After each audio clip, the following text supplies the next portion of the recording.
Assalamualaikum student, how are you? I hope you all are fine. Today we're going to start our lecture number 11, chemistry class 9 and chapter name is solution and topic is a dissolution of a solute into a solvent. कि किस तरह से dissolution होता है solute into a solvent के अंदर and make a solution. सबसे पहले तो डेफिनेशन पढ़ेंगे हम. डेफिनेशन क्या है? टू डिसॉल्व वन सब्सटेंसेस, कि हमारे पास डिसॉल्व होता है वन सब्सटेंसेस और वो वन सब्सटेंसेस क्या है? That are the solute which is present in a very small quantity. It's also the component of a solution in an other substances, जो कि हमारे पास दूसरा substances क्या है? solvent है, which is present in a larger quantity and that is also the component of a solution. But जब dissolve करता है one substances solute into another substances solvent, following three events occur. हमारे पास तीन तरह के events जो हैं वो occur करते हैं. Three possibilities होती है. Number one possibility को discuss करते हैं. Solute particles must be separate. जो सोल्यूट्स के पार्टिकल्स होने चाहिए वो मस्ट सेपरेट होने चाहिए, मतलब अलग-अलग होना चाहिए from each other. It is depend upon that which type of solute you are use, solid, liquid and gases. उसके बाद हमारे पास है the solvent particles must be separate to provide the space. अब सॉल्वेंट के पार्टिकल्स का separate होना क्यों जरूरी है, ये सवाल पूछा जाता है कि भी क्यों जरूरी होता है सॉल्वेंट के पार्टिकल्स का सेपरेट होना. अब सॉल्वेंट के पार्टिकल्स कैसे सेपरेट होंगे? जैसे हम वाटर के एग्जांपल ले लें तो they are dissociate into a partial positive charge, partial negative charge on the oxygen and partial positive charge on the hydrogen, और dipole molecules हैं और polar in nature हैं. And the solvent molecule, solvent particles must be separate to. अब वो क्यों separate होते हैं? To provide the space for the solute particles, कि वो space provide करेंगे solute particles को. The third point is that the solute and solvent particles must be attraction. अब solute और solvent particles का attract करना, उनके दरमियान attraction का होना बहुत जरूरी है, और and mix up, और वो इसके अंदर mix up भी हो जाए. जब हमने like dissolve like पढ़ा था उसके अंदर हम यही चीजें पढ़ के आई थी कि जो polar है वो ionic compound और polar covalent compound के अंदर जो है वो क्या हो जाते हैं? सॉल्युबल हो जाते हैं. अब उसमें हमारे पास आयनिक सॉलिड्स क्या थे? जैसे सॉल्ट्स हो गए, वो पोलर सब्सटेंसेस हमारे पास क्या, और पोलर सब्सटेंसेस के अलावा जो है शुगर हो गया, अल्कोहल हो गया, ये तमाम के तमाम जो है वाटर के अंदर सॉल्युबल हो जाते हैं. फिर हमने पोलर और नॉन पोलर का पढ़ा था कि जो पोलर के अंदर नॉन पोलर जो है वो डिसॉल्व नहीं होता. उसमें हमने एग्जाम्पल पढ़ा था कि जो ऑयल है वो वाटर के अंदर डिसॉल्व नहीं होता. वाटर इज अ पोलर और ऑयल जो है वो हमारे पास क्या था? नॉन पोलर था. और जितने भी नॉन पोलर हैं वो नॉन पोलर सॉल्वेंट के अंदर ही, ऑर्गेनिक सॉल्वेंट के अंदर ही डिसॉल्व करते हैं.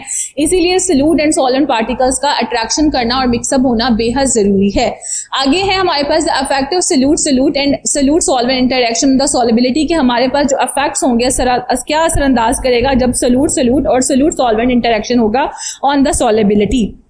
तो हमारे पास यहाँ पे है number one, solution formation depend upon the relative strength of the attractive forces. जो हमारे पास सोल्यूशन की फॉर्मेशन होती है वो किसके ऊपर डिपेंड करती है? That is depend upon the relative strength of the attractive forces. अब अट्रैक्टिव फोर्सेस किसके दरमियान हो सकती है? That is attractive forces develop between the solute and solute particles, solute and solvent particles, solvent and solvent particles. अब सबको पता है सोल्यूट एंड सॉल्वेंट क्या है. सोल्यूट को सॉल्वेंट के अंदर ऐड करते हैं, दे मेक अ सोल्यूशन. लेकिन अब उनके अट्रैक्शन में क्या होगा, तो पॉसिबिलिटी ऑफ सोल्यूशन किस तरह से बनेगा? सबसे पहले हम डिस्कस करते हैं फॉर्मेशन ऑफ सोल्यूशन की. जब हम बात करते हैं तो फॉलोइंग थ्री पॉसिबिलिटी, जब भी हम फॉर्मेशन ऑफ सोल्यूशन बनाते हैं या सोल्यूशन को बनाते हैं तो हमारे पास तीन तरह की पॉसिबिलिटी देखने को मिलती है. नंबर वन क्या है? Force between the solute and solvent. अब हमारे पास जो फोर्स ऑफ अट्रैक्शन भी कह सकते हैं, the force of attraction between the solute and solvent particles overcome the solute and solute attractive forces. जो सोल्यूट और सॉल्वेंट के पार्टिकल्स होंगे, क्योंकि डिफरेंट है, सोल्यूट अलग है, सॉल्वेंट अलग है, सोल्यूट स्मॉलर क्वांटिटी में है, सॉल्वेंट ज्यादा क्वांटिटी में है, तो ये क्या करेंगे? ओवरकम कर देंगे solute and solute attractive forces को, और जो सोल्यूट डिसॉल्व और सोल्यूट जो है वो डिसॉल्व हो जाएगा सॉल्वेंट के अंदर और मेक करेगा परफेक्ट सोल्यूशन. सेकंड पॉसिबिलिटी हमारे पास क्या है? If the attractive forces between the solute and solute particles are stronger. अगर हमारे पास जो अट्रैक्टिव फोर्सेस हैं वो सोल्यूट और सोल्यूट की वो ज्यादा स्ट्रॉन्गर है एज कंपेयर टू या enough than the solute solvent forces के, तो सोल्यूट जो है वो रिमेन इनसॉल्युबल रहेगा और वो सोल्यूशन को नहीं बनाएगा. जैसे हमने सैचुरेशन में पढ़ा था कि हम सोल्यूट को ऐड करते जा रहे हैं, जब कैपेसिटी ऑफ सॉल्वेंट की खत्म हो जाएगी तो वो सोल्यूट को डिसॉल्व करना बंद कर देगा, क्योंकि अब हमारे पास जो है वो सोल्यूट पार्टिकल्स की जो फोर्सेस ऑफ अट्रैक्शन है वो ज्यादा होगी as compare to the solute solvent से.